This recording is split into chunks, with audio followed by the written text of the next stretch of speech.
शिक्षक आणि शिक्षकेतर कर्मचाऱ्यांना मिळणार या योजनेचा लाभ। पण कोणती आहे ती योजना बघूया।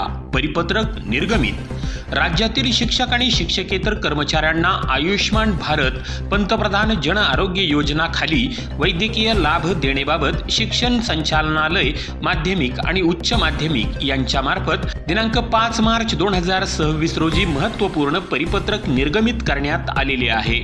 सदर परिपत्रकानुसार नमूद करण्यात आले आहे की राज्यातील सर्व जिल्हा परिषद तसेच खाजगी 100% अनुदानित शाळांमधील कर्मचाऱ्यांचा आयुष्मान भारत पंतप्रधान जन आरोग्य योजनामध्ये समावेश करून कर्मचाऱ्यांना कॅशलेस वैद्यकीय सुविधा उपलब्ध करून देण्याची मागणी करण्यात आलेली आहे। या अनुषंगाने या संदर्भातील प्रस्ताव आरोग्य विभागाकडे सादर करण्यात आलेला असता सदर योजनामध्ये शुभ्र शिधापत्रिका धारकास राज्याच्या सर्व आदिवासी नागरिकांना योजना अंतर्गत अंगीकृत रुग्णालयामार्फत विस्तारित महात्मा फुले जन आरोग्य तसेच आयुष्मान भारत पंतप्रधान जन आरोग्य योजना अंतर्गत प्रति कुटुंब प्रति वर्ष 5 लाखाचे आरोग्य संरक्षण लाभ अनुज्ञेय असणार आहे।